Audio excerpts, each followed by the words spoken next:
नमस्कार, स्वागत है आप सभी का सीएनबीसी आवाज पर। आज बुधवार का सत्र और लगभग 25,000 के आसपास ही इस समय निफ्टी आपको ट्रेड करता दिखाई देगा। निफ्टी बैंक 51,900 के करीब ट्रेड कर रहा है, तो ज़्यादा कुछ आतिशबाजी के साथ ट्रेड्स नहीं देखने को मिले हैं। आप कह सकते हैं एक बहुत ही शांत ट्रेडिंग सेशन आज मार्केट फिलहाल दिखा रहे हैं। मिड कैप इंडेक्स में भी अगर आप गौर करिएगा तो थोड़ा सा रुझान नेगेटिव साइड पर है। गिरने और बढ़ने वाले शेयरों की संख्या में ज़्यादा अंतर नहीं है, लेकिन ऐसा आलम बन रहा है इस 1:1 रेशियो में कभी भी स्थिति पलट सकती है और गिरने वाले शेयरों की संख्या बढ़ सकती है। जो सुबह में गैप था वो काफ़ी ज़्यादा नैरो हो चुका है। आपके लिए लेकर आते हैं इस समय के इंडेक्स के टॉप कंट्रीब्यूटर्स और उसमें से अंदाज़ा लगेगा कि यहाँ पर स्थिति क्या रहेगी। ध्यान रखिएगा, कल आईसीआईसीआई बैंक में की अगुवाई में निफ्टी बैंक आउट परफॉर्म कर रहा था, लेकिन आज एचडीएफसी बैंक जो 1% आया है उसी का सबसे ज़्यादा योगदान है। इसके अलावा आप देखिए एचडीएफसी लाइफ, भारती एयरटेल और हिंडाल्को थोड़े से पॉजिटिव साइड पर। जहां एचडीएफसी बैंक ने स्टेप अप किया है, वहीं आईसीआईसीआई बैंक थोड़ा सा लड़खड़ाता हुआ और आज टेक्नोलॉजी कंपनियों में थोड़ी बहुत मुनाफा वसूली बनती दिखाई दे रही है। वैसे भी इन्फोसिस, विप्रो पर नजरें रहेंगी क्योंकि कल कंपनी के नतीजे आएंगे बाजार बंद होने के बाद। अब ऐसे में हमारे जानकारों की क्या रणनीति रहेगी, किस तरह के ट्रेड्स पर ये कर रहे हैं फोकस, इसका जायजा ले लेते हैं। पहले इनके रिटर्न्स आपकी स्क्रीन पर आ रहे हैं। 12% के रिटर्न्स के साथ आगे चल रहे हैं रूपक, फिर 3.25% के रिटर्न्स है ब्रिजेश के, जतिन 0.43% के रिटर्न्स पर बैठे हैं। आप तीनों का ही स्वागत है। पहले तो निफ्टी पर एक व्यू मैं आपसे लेना चाहूँगी। कल थोड़ा सा मूड सुधरता हुआ दिखाई ज़रूर दे रहा था, लेकिन 25,200 पर एक बहुत बड़ा रेजिस्टेंस शायद मार्केट फेस कर रहा है। ये 200 पॉइंट की रेंज में ब्रिजेश बताइए अप्रोच क्या होनी चाहिए? क्या 25,000 के आसपास खरीदने का मौका है या फिर 200 के पार निकले तभी खरीदेंगे? Okay, morning madam. So basically हमने स्टार्ट ऑफ द वीक पे हमने ये ऑलरेडी एक व्यू बांध लिया था कि हम डाउन ट्रेंड में है। मीन्स एक मंदी हमने देखा था, उसके बाद एक साइडवेज वीक देखने को मिला। और जो भी हम देख रहे थे, मंडे को एक जो तेजी आया और फिर ट्यूसडे को फॉलो थ्रू जो आया वो एक पुल बैक था। और जो एक्सपेक्टेड जो बाउंस जो हम देख रहे थे 25,200 25,300 तक कहीं बाउंस एक्सपेक्ट करते हैं एग्जैक्टली। और मार्केट ने भी उसी लेवल को टेस्ट करके नीचे की तरफ थोड़ा सा 25,000 के आसपास ट्रेड कर रहा है। मेरा ये व्यू है मैडम कि जो फ्राइडे का लो है 24,920 वो काफी स्ट्रॉन्ग सपोर्ट है। तो हम जो भी तेजी करेंगे उसको 24,900 के स्टॉप लॉस से लॉन्ग रखेंगे। जैसे ही 24,900 का लेवल्स ब्रेक करता है तो मेरा मानना है कि जितने भी थोड़े बहुत पुल बैक्स हुए, जिन्होंने भी लॉन्ग्स किए, उनको थोड़ा कॉशियस हो जाना चाहिए। अगर 24,900 टूटता है तो 24,500 के लेवल में देख रहा हूँ नीचे की तरफ, तो मैं थोड़ा कॉशियस हूँ। तो मैं यहाँ पे इंडेक्स पे शायद मैं तेजी नहीं करूंगा, स्टॉक स्पेसिफिक तेजी कर सकता हूँ, बट इंडेक्स में मेरा कॉशियस व्यू रहेगा, स्पेसिफिकली निफ्टी पे। इंडेक्स में थोड़ा सा कॉशियस व्यू है, लेकिन निफ्टी बैंक रूपक क्या इशारा कर रहा है? क्योंकि कल देखिए पूरी तेजी में आईसीआईसीआई बैंक था, आज आईसीआईसीआई बैंक बैकफुट पर है, लेकिन एचडीएफसी बैंक में 1% का मोमेंटम आ गया है। मैडम बैंक निफ्टी में भी आप देख लीजिए 52,000 और 52,500, यहाँ पे दोनों ही प्राइस पे कॉल राइटर्स एक्टिव है। कल आईसीआईसीआई चला, आज एचडीएफसी में थोड़ा तेजी देखने को मिल रहा है। तो मुझे लग रहा है ऑब्वियसली एक स्टॉक स्पेसिफिक तेजी है, लेकिन इसमें वो स्ट्रॉन्ग ब्रेकआउट फिलहाल तो मुझे कहीं पे भी नजर नहीं आ रहा है।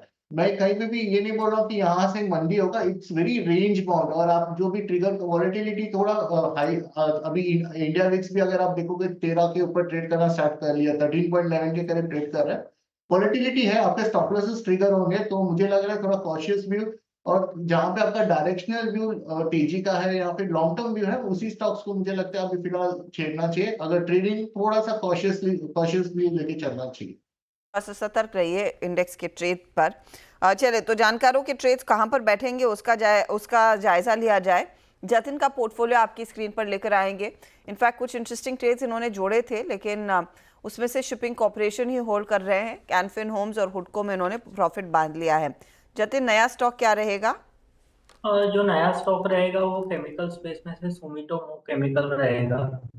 हमें लगता है कि कहीं ना कहीं केमिकल स्पेस में एक अच्छा पॉजिटिव रुझान है आज के ट्रेडिंग सेशन में। कल के ट्रेडिंग सेशन में सुमिटोमोटो केमिकल ने एक रेंज ब्रेकआउट दिया था और अच्छा पॉजिटिव क्लोज दिया था।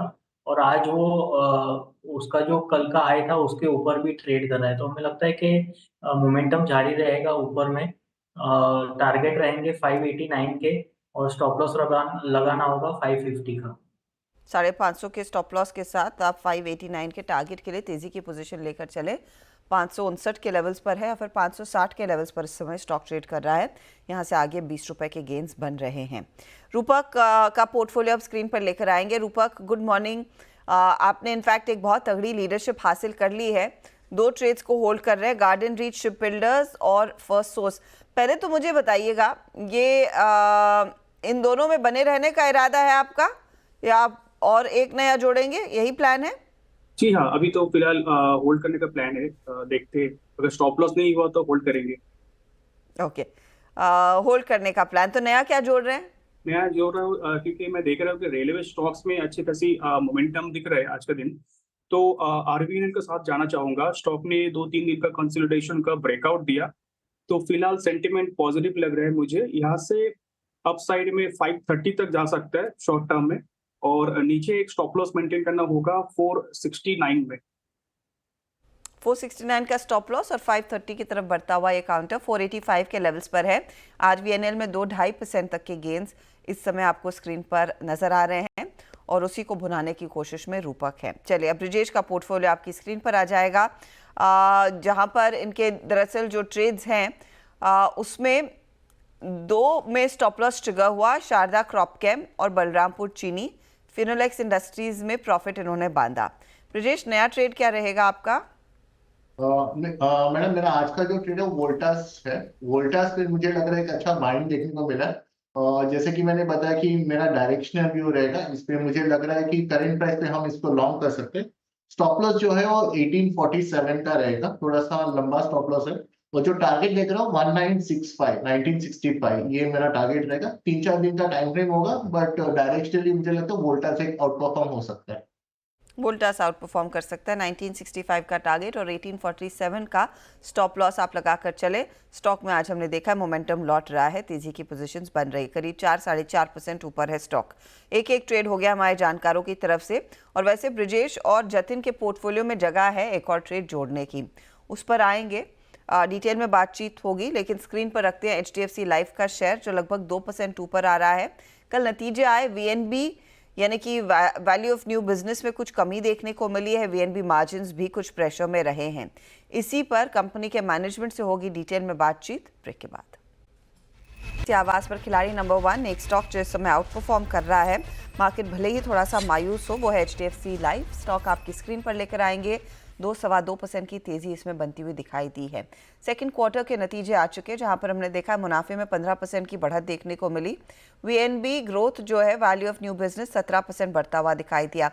मार्जिन्स पर थोड़ा सा दबाव जरूर था, लेकिन कंपनी ने अपनी कल कॉन्फ्रेंस कॉल में अपने आउटलुक को 15% से बढ़ाकर कहा कि ग्रोथ 18 से 20% के आसपास रहेगी। इसी पर आगे और डिटेल में बात करने के लिए हमारे साथ जुड़ रही हैं एचडीएफसी लाइफ की एमडी और सीईओ विभा पडलकर। विभा जी, स्वागत है आपका। सेकंड क्वार्टर के नंबर्स हमने देखे और ये आप भी मानेंगे थोड़े से गाइडेंस के नीचे थे। अब यहाँ से किस तरह के टर्न अराउंड की उम्मीद करें और एग्जैक्टली क्या हुआ है दूसरी तिमाही में? काफी अच्छा था। आप अगर देखेंगे ग्रोथ वाज 31% ग्रोथ और मार्केट शेयर एक्सपेंशन भी हुआ था।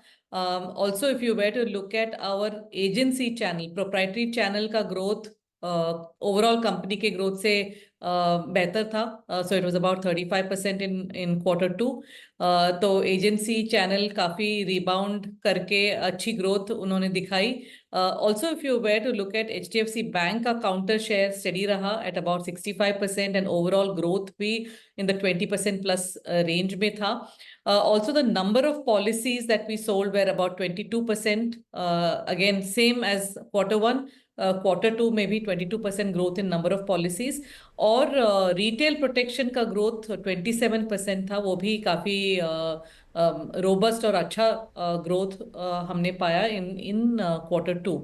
Value of new business grew by 17%। अगर आप देखेंगे there was still an elevated level of unit linked और उसकी वजह से there was a little bit of softness in new business margin, लेकिन growth in value of business, value of new business was about 17%। एक चीज जो highlight रही है आपकी कॉन्फ्रेंस कॉल में, that you revise growth outlook 18 से 20%, जो पहले 15% था। तो ऐसा क्या बदल रहा है ऑन ग्राउंड कि आपको लग रहा है कि ये ग्रोथ आगे और बेहतर हो सकती है? On the top end it's nearly 5% increase.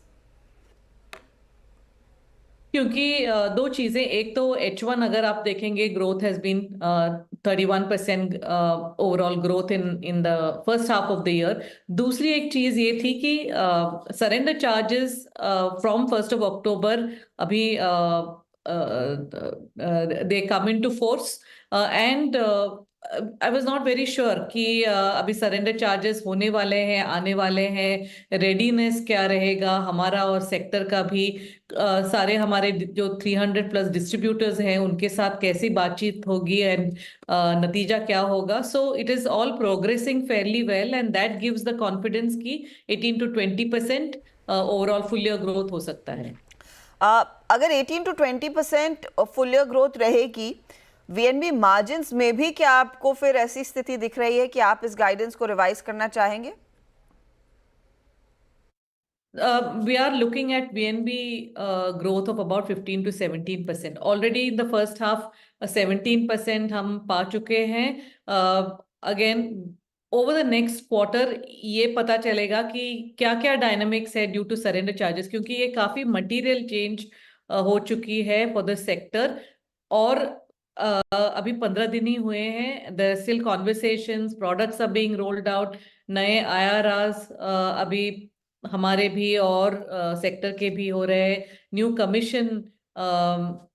Commission rates, rate reduction, इन काफी चीजें अभी फेली फ्लूइड स्टेट में है। तो towards the end of this quarter hopefully settle हो जाएंगी and we'll have a better outlook in terms of फिर उस लिहाज से विभा जी, क्या आप ज्यादा कॉन्फिडेंट है कि सेकेंड हाफ में बेहतर मार्जिन्स डिलीवर हो पाएंगे, बिजनेस मोमेंटम भी पिकअप होता हुआ दिखाई देगा? We've already, in terms of number of policies, we grew 22% in the first half of the year. वो काफी तगड़ा नंबर है and we would expect it to be, around definitely better than the industry, लेकिन 18 to 20% वो range में हो सकता है। Okay, sticking to that guidance. अच्छा, ये जो आपने मेंशन किया जो सरेंडर वैल्यू कंप्यूटेशन मेथड और उसका इम्पैक्ट आगे आता हुआ दिखाई देगा, ये सबसे बड़ा बदलाव था। अब उसको लेकर जो चिंता थी, क्या आप कहेंगे that's behind us now? Is the worst over for the insurance sector? Already हम कॉन्फिडेंट हैं, क्योंकि आप अगर देखेंगे वो 5 लाख का जो झटका लगा था उसके बाद the sector has done very well and grown. We have grown 31%. Sector has also grown in mid-20s.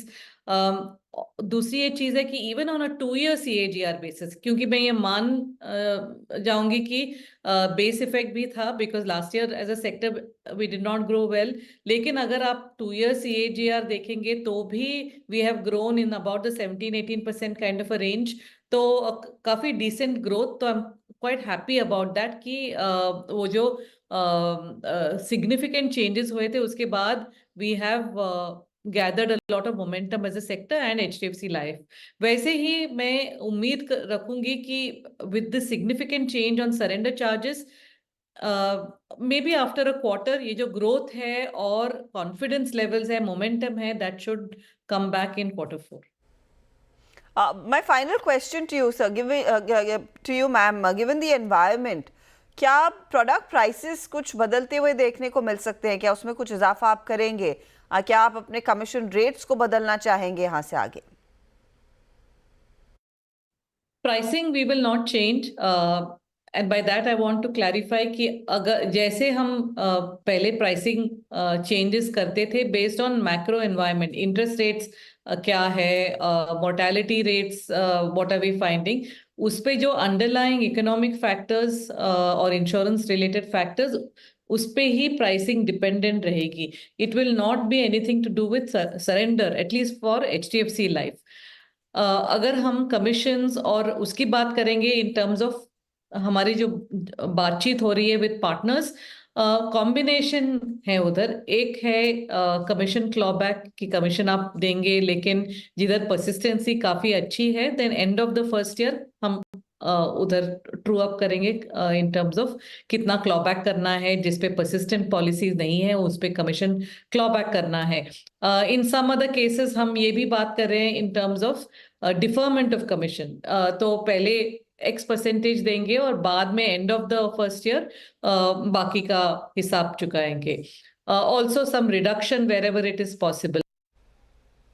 बहुत बहुत शुक्रिया विभा जी हमारे लिए समय निकालने के लिए and good luck to you. तो एक बड़ा टेक अवे यही है कि देखिए H2 ज़्यादा बेहतर होने की उम्मीद ज़रूर है, इसीलिए वो ग्रोथ गाइडेंस इन्होंने बढ़ाया है, जो 15% था उसे बढ़ाकर 18 to 20% अब मैनेजमेंट कह रहा है।